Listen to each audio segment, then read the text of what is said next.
Treatment of women in the Middle East. A woman comes walking down the street is wearing a hijab. What is the first thing that comes to mind? What about a woman wearing a ponytail? What's the first thing you think of? Despite the changes that many Middle Eastern countries are making, women in the Middle East are still not treated fairly. In Saudi Arabia, they made a law that women are not allowed to drive, and even though that's great, it's still not enough. Women in the Middle East when they are mistreated, it actually hurts the economy and the government. And though Middle Eastern women are victims of the pain and suffering and inequality, they don't need saving, because when Westerners think that, it's the superiority that makes them unequal. And my research question is, why are women in the Middle East treated differently from women in the West?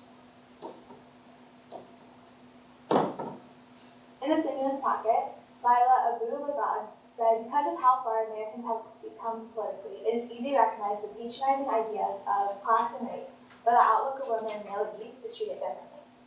And that the perception of women in the Middle East changes depending on where you stand. In the Middle East, they are not looked at equals, but in a lot of Western countries, women are treated equally, so it seems different.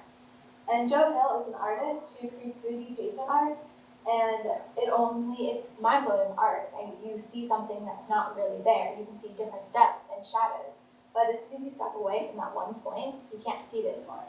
So just like the interpretation of issues on women in the Middle East, after being seen from a different area, it changes.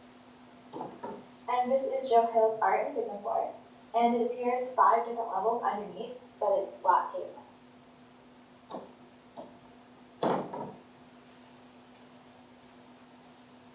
So Joe Hill is an artist, like I said, who creates public art. And in the one in Singapore, you can see different levels and you can see depth, but it's just flat. So it's a different perspective. And as soon as you look away, it's something different. So many women in the Middle East are treated unfairly. They are not victims. And this quote is from her interview, and it says, "The reason I brought up African American women or working women, because what happens if a white middle-class woman told them that they need to save this poor African-American woman from the men?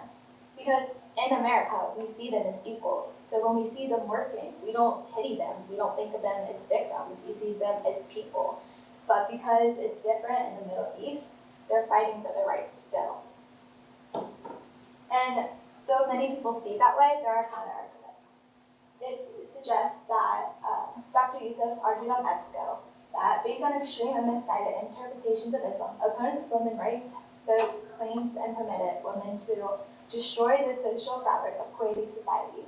They believe that if they allow women to have equal rights and different laws, they will destroy their culture. And by involving ourselves with their treatment of women, it could destroy their Middle Eastern, because how would Americans feel if someone tried to destroy their culture? And although there are people who see it that way, the notion of destroying culture is a possibility, but is based on the extreme, misguided interpretations of Islam. Only radical Islam see it this way. The majority of them still see them as equals. There's a lot of protests, as you can see in that picture, that Muslims say yes to women's rights, and that they say no to domestic violence. It's the majority of them. And when women's rights are challenged in the Middle East, it challenges treatment everywhere. Everyone should be concerned. And though there's not a perfect solution, many countries in the Middle East have already started making changes for the better. And although this progress is much needed and increases the status of women, there needs to be more. One way to continue this, gradual changes for women, is if Western countries start supporting Middle Eastern countries who are making the changes, more of them will be more likely to make the changes and keep moving forward. And by establishing the support, the goal is to continue encouraging that. And in the end, it will result to equality for women, and that will actually help the government and society. And limitations to this is changing the way women are treated in the Middle East, and some people's minds go against Islam religion. And although Islam religion is dominant, it is not everyone. And especially it's just for the radicals that see it that way. And it should not be ignored that culture defines countries, and asking for a change, even if it is beneficial, some people will disagree with it. And my conclusion is that progress is happening and should continue to. Women and men of all race, ethnicity, religion, and class are equal and should be treated as so.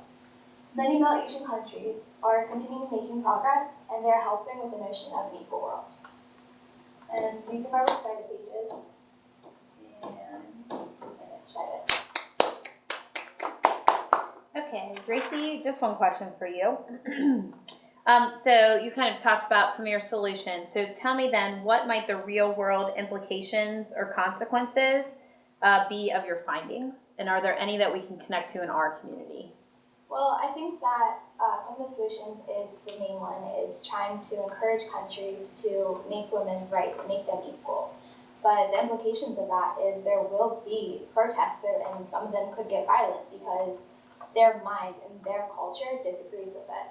And in our community, we most of the time see equality, though there is some places where it's not. And especially since the influx of immigrants, they bring some of their culture, and there might be oppositions to that. Okay, thank you.